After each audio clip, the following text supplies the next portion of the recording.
Well, hello once again. Yes, this is me, Leonard Wells, broadcasting as usual from HASLINGDEN, 30 miles or 50 kilometres due north of Manchester approximately, on Monday the 17th of October 2011.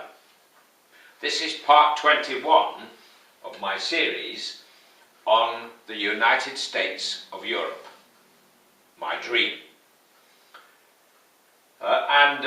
We're going through alphabetically the 27 countries which currently comprise the EU as presently constituted. And today we're looking at Poland.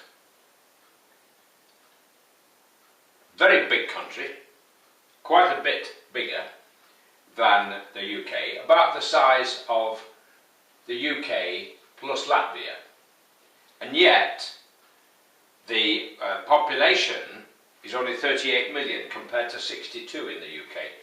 So this vast, very big country, very lightly populated, so plenty of room there.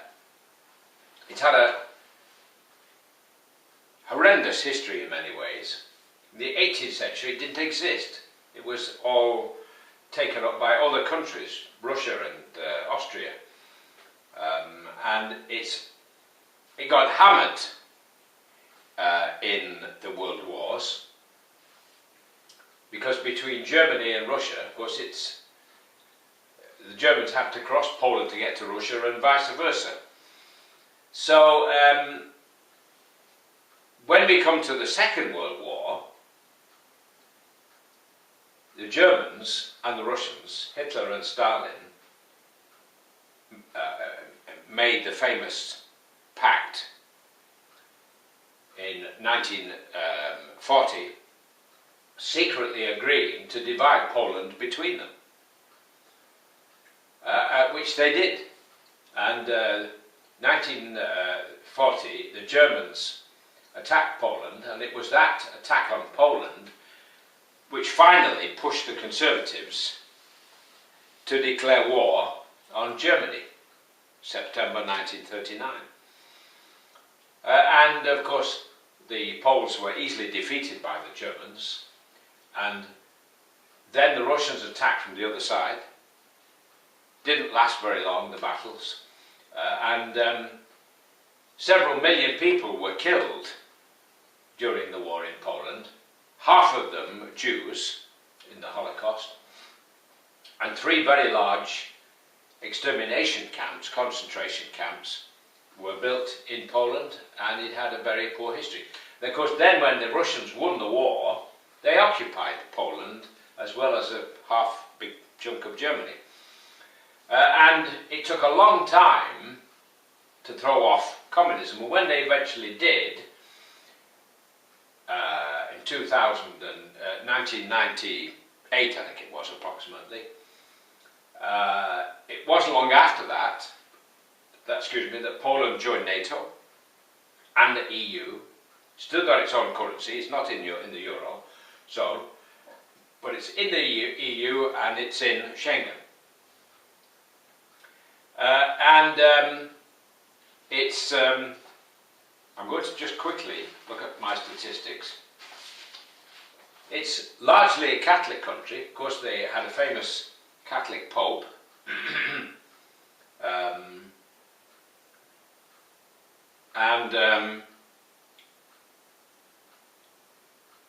Exports, machinery, transport equipment, foodstuffs and chemicals. Hope you don't mind me reading from my notes.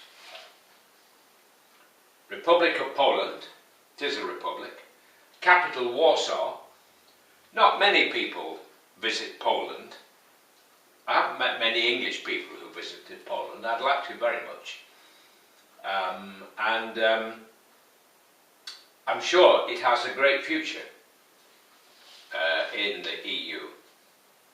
The present government, under Prime Minister Tusk, I believe his name is trying to encourage Poland to join the Eurozone. We keep harping on in Britain about the problems in the Eurozone, and yet you don't get that feeling when you're over there.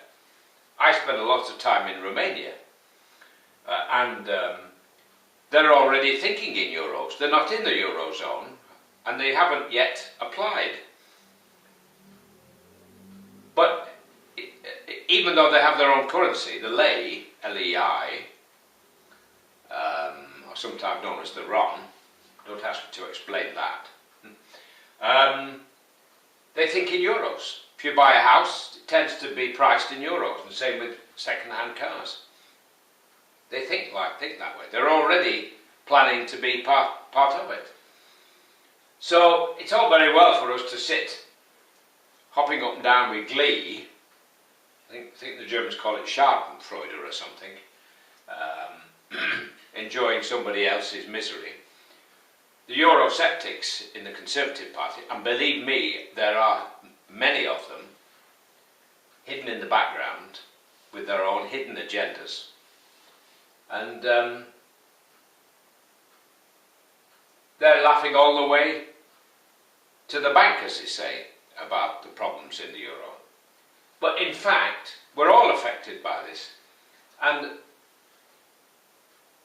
if we can form a United States of Europe, as the colonies in America, the states of America, form themselves into United States of America, there is no limit to what a wonderful continent we can create when we think on this kind of scale. We will have, if it comes to pass, God willing, a president of the United States of Europe. And maybe the capital will be in Brussels.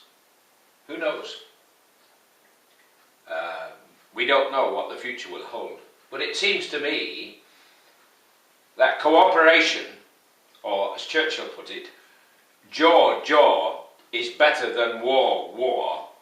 When you think that for 2,000 years we've done nothing but fight each other and kill 100 million people and ruined and damaged all our infrastructures, if we can have 2,000 years of peace, we can have a golden age. We can offer our children full employment, decent homes, decent education, security, freedom of movement, the ability to be educated anywhere in Europe. And I would like to see higher education free, not this stupid loans business, which is typical of millionaires trying to get young people into debt. Why not just have a simple system and say that if you've got a degree at an English university, the fees are paid for by the government and you get a maintenance grant, but for the rest of your life you pay 1% more tax than anybody else, than normal people who haven't got a degree. So the guys who are really super successful help to pay for the guys not so successful. Of course there would be a limit. I mean, it wouldn't be much good paying 1% extra if you earned less than a bus driver, for example. So that's my view of where we can go as the United States of Europe. If we stay as individual countries, it's most unlikely. The two things dividing mankind are religion and nationality. And this is the problem. If we can think on a big scale, and currently the GDP of all the 27 EU countries is as great, almost as great, as that of China and the US combined. So when we can bring in all these other countries like Turkey and Switzerland and Norway and maybe the Ukraine, perhaps even Belarus later on, this will be the most powerful bloc on earth. Yes, more powerful than China, India and the United States combined. Think of that. Think of that, how powerful it will be. Nobody will attack us. Turkey will be our bulwark against these crazies in Tehran, in Iran. And God willing, we'll all get the heck out of Afghanistan and stop as as the Tories are always saying, punching above our weight.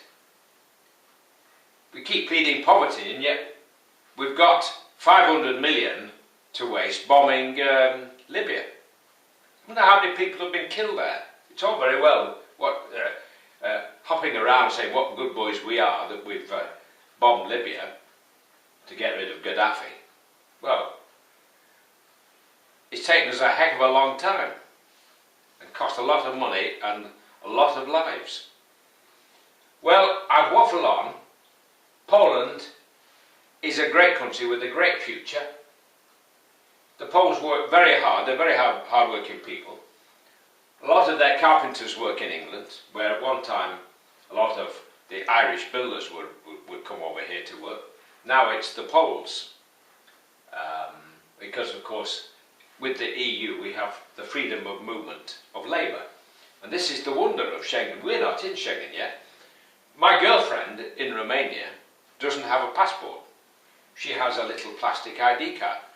She is entitled to come into the UK using that ID card. I have to show a passport. I had a government ID card. I was one of the first in the UK to have one. I paid £30 for it. That was under the Labour government. It was beautiful. I was very proud when I travelled through Amsterdam to Romania using it. And the immigration guys at Bucharest airport were very impressed to see one of these. This was one of the first they'd seen. Along comes Labour under this Mrs May. I beg your pardon, along comes the Conservatives under Mrs May, the Home Secretary, and decides to scrap it after a few months and not give me my money back. They said it would reduce the cost to the taxpayer. What about the taxpayer who's actually bought one? Now, it seems to me that the plastic ID card's much more useful than a passport, a big bulky thing that you cart around. Plastic ID card, very, very handy and much more useful in the long run because well, it contains far more information than a passport. Well, I've waffled on. That's Poland. The next one on the list will be Portugal, part of the Iberian Peninsula as it's called, strangely enough. I hope you've learned a little bit. I wish I knew an awful lot more to tell you, but otherwise I'd be on this YouTube thing all day long on each country if I went into deep history. But I can remember my European history lessons when I was at school in Lancashire, and boy were they boring. The teacher who taught us, he bored himself. He used to fall asleep while he was talking to us practically. He was so bored. So it isn't surprising that we were bored. It's all very complicated, but when it all comes down to it, it was all about fighting, wars, and the results of wars. I want to see a future all about peace. And that's why I believe in the United States of Europe. That's why I believe in a common currency for all of us. That's why I believe in the free movement of peoples. Being able to think on a big scale, not just on a street-by-street basis. What huge projects we can put in place for the future. Wonders. Instead of destroying everything in wars. The Americans spent billions bombing Germany and then had to spend billions to rebuild it. Are we crazy? Well, that's it. God bless while it's still legal here in the UK to say God bless. See you soon. Bye for now.